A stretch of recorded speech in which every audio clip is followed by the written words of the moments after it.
నమస్కారం. ఒకే ఒక రాయి మొత్తం విశ్వానికి ప్రతీకగా నిలవగలదా? దానికున్న మూడు ముఖాలు మనకు విశ్వం గురించిన మూడు వేర్వేరు కథలు చెప్పగలవా? ఆలోచించడానికి కాస్త వింతగా ఉంది కదూ. కాని ఈరోజు మనం చూడబోయే ప్రదేశం సరిగ్గా ఇలాంటిదే. అవును, ఒకే ఒక వస్తువు మొత్తం సమస్తానికి ప్రతీకగా నిలవడమనే ఆలోచన ఉంది చూశారు. అదే అద్భుతమైన త్రయంబకేశ్వర్ ఆలయాన్ని అర్థం చేసుకోవడానికి మనకొక తాదం చెవిలాంటిదన్నమాట. సరే, ఈ ఆలయంలో అంత ప్రత్యేకతేముంది? దాని రహస్యమంతా గర్భగుడిలో ఉంది.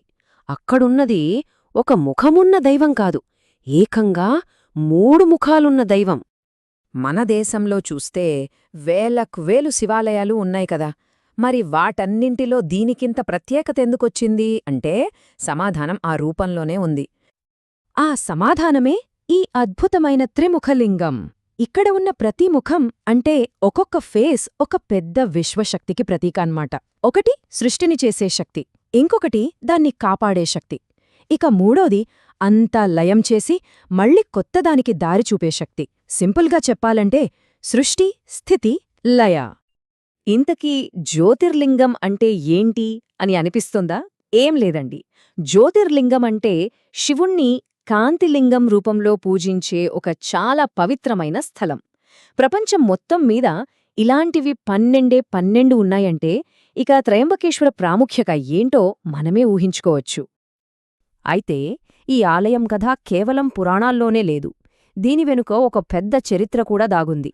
ఇక్కడ భౌగోళికత, చరిత్ర రెండూ కలిశాయన్నమాట. నిజానికి ఈ ప్రదేశం చాలా ఏళ్లుగా పవిత్రమైనదే. కాని మనం ఇప్పుడు చూస్తున్న ఈ అద్భుతమైన కట్టడముందే, దీన్ని 18వ శతాబ్దంలో కట్టించారు. ఎవరు కట్టించారంటే మరాఠా సామ్రాజ్యానికి చెందిన పీష్వాలు. ఇది వాళ్ల భక్తికి, వాళ్ల శక్తికి ఒక నిలువుటద్దంలాంటిది. ఆలయాన్ని కట్టటానికి ఈ ప్రదేశాన్ని ఏదో యాదృచ్ఛికంగా ఎంచుకోలేదు. చాలా ఆలోచించి కావాలని బ్రహ్మగిరి కొండల కింద సరిగ్గా పవిత్ర గోదావరి నది పుట్టే చోటనే కట్టించారు. చూడండి, ఒకవైపు ప్రకృతి, మరోవైపు విశ్వాసం. ఈ రెండింటినీ కలపడం అంటే మామూలు విషయం కాదు. అప్పటి పీష్వాలు అంతలా నిధులు సమకూర్చడం వల్లే ఇది సాధ్యమైంది. సరే, చరిత్ర గురించి చూశాం. కాని ఈ రాళ్ల వెనుక దాగి ఉన్న పురాణగాథలు కూడా ఉన్నాయి. అసలు ఈ ఆలయానికి ప్రాణం పోసిన ఆ కథలేంటో ఇప్పుడు చూద్దాం. ఇది ఎలా ఉంటుందంటే ఒక రాయి మీద చెక్కిన విశ్వ నృత్యంలా అనిపిస్తుంది. మొదటి ముఖం సృష్టికి ఆరంభం పలుకుతుంది.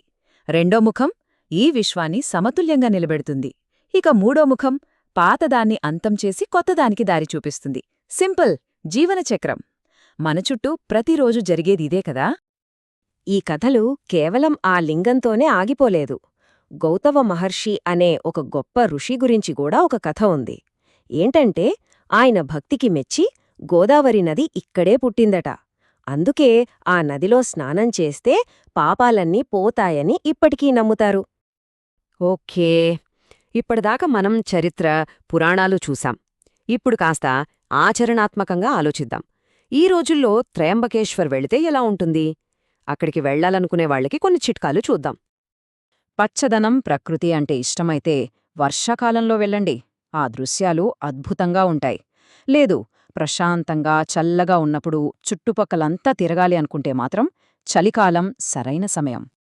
అక్కడికి వెళ్ళాక కొన్ని విషయాలు అస్సలు మిస్ అవ్వద్దు.